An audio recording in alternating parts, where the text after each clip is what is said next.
అర్థమైందా? గిల్గాల్ వాడైనటువంటి యెఫ్తా యుద్ధానికి వెళ్ళాడు. ఆ యుద్ధంకి వెళ్ళే ముందు ఏమనుకుంటా తెలుసు యెఫ్తా? ఇదిగో దేవా, ఆ యుద్ధంలో నాకు విజయం ఇస్తే నా ఇంటి నుంచి ఏదైతే వస్తుందో అది నీకు ఇచ్చేస్తాను ఆహారబాలు అన్నాడు.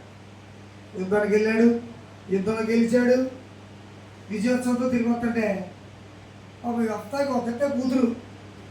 ఆ కూతురు కంచెలు పట్టుకుని యెహోవా నా బలమా యథార్థమైనది అని నాన్నగారు విజయోత్సవాలతో తిరిగి వస్తుంటే ఆ పిల్ల ఇంట్లోంచి పాటలు పాడుకుంటూ నాన్నగారికి ఎదురు వచ్చి స్వాగతం పలుకుతుంది.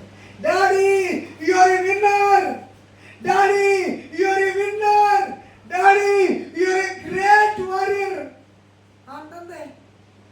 అయ్యో నా తల్లి, ఇంట్లోంచి ఎందుకు వచ్చావే అమ్మా?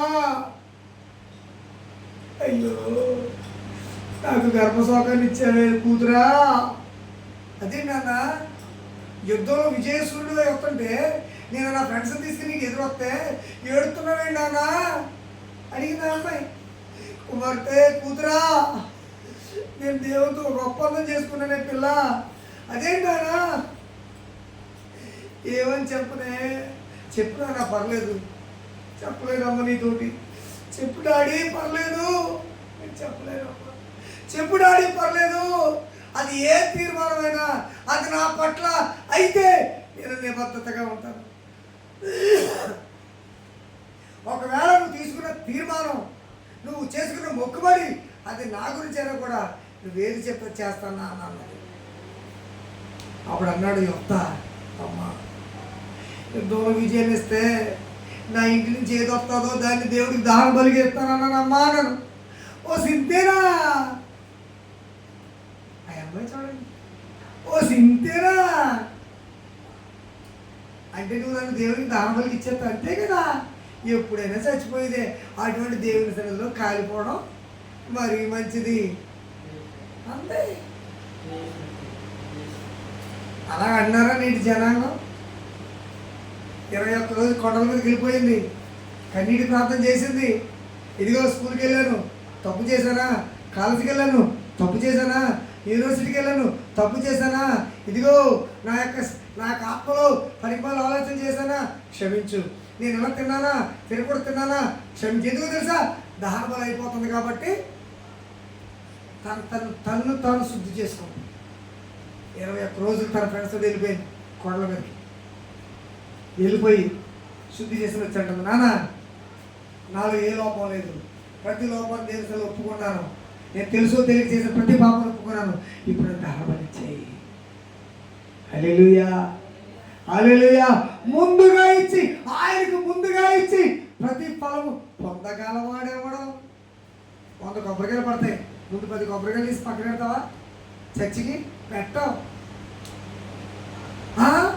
10 కాయలు రేట్ ఎంత తెలుసా? 10 రూపాయలు. 100 రూపాయలు ఇచ్చాడు మాస్టర్ గారికి.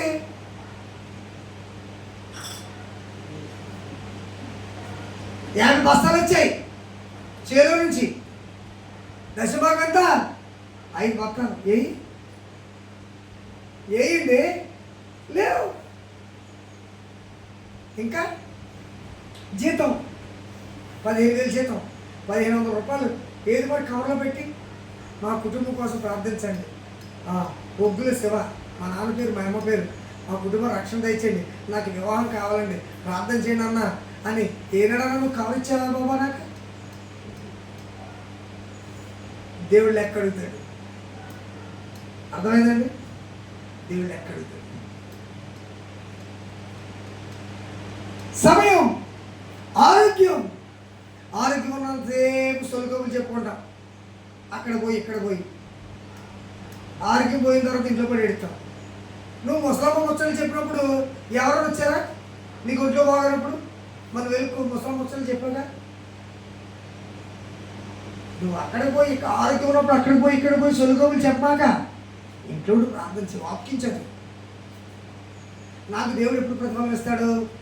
దేవుని కొరకు శ్రమపడినప్పుడు, ప్రార్థన చేసినప్పుడు, నమ్మినప్పుడు, సత్క్రియ చేసినప్పుడు, పెంటగా ఎంచుకున్నప్పుడు, సమస్తానికి పెంటగా ఎంచుకున్నప్పుడు 6వది ముందుగా ఇవ్వాలి.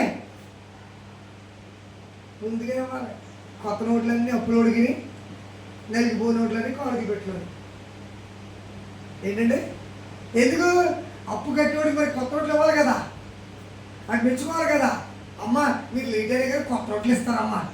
ఆ పనికి మరి మాట కోసం ఆడికి కొత్త నోట్లుని కారుకి పెట్టిలోనేమో నలిగిపోయి, చిరిగిపోయి, స్టిక్కర్లు వేసి, ప్లాస్టర్లు వేసినట్టు కాదు. చాలా వస్తుంది అక్కడ ఇందులో. అర్థమైందండి? అప్లోడ్కోమో కొత్త నోట్లోని, కారుకి పెట్టిలోనికోమో చిరిగిపోయిన నోట్లు, నలిగిపోయిన నోట్లు, అరిగిపోయిన నోట్లు, కరిగిపోయిన నోట్లు. ఆరో మాట ఏమన్నాడు తెలుసా? ఆయనకు ముందుగా ఇచ్చి ప్రతిఫలము పొందగలిగిన వాడెవడు. హల్లెలూయా. ప్రతిఫలం పొందాలండి, ముందుగా ఇవ్వాలండి. నీ చేతిలోకి ఏ రాబడి వచ్చినా సరే. ఒక ఆయన అలాగన్నా నేను చెరువులు వేశానండి అన్నాడు. చాలా సంతోషం అన్నాను. ప్రార్థన చేశారు. 5 లక్షలు అప్పు చేశాను అన్నాను. మరి దశభాగం ఏదన్నాను. 5 లక్షలు దశభాగం 50,000 మీకు ఇచ్చేయండి. మరి ఇవ్వాలి, ఇవ్వాలి. నీ రాబడి అంతటిలో, నీ రాబడి అంతటి ఇచ్చి జ్ఞానాన్ని కొనుక్కోమన్నాడు ఆయన. 2 సంవత్సరాలు వేసాడు, ₹1 కూడా మిగలేదు. మొదటి సంవత్సరం 5 లక్షలు, రెండో సంవత్సరం 10 లక్షలు అప్పై కూర్చున్నాడు. అప్పై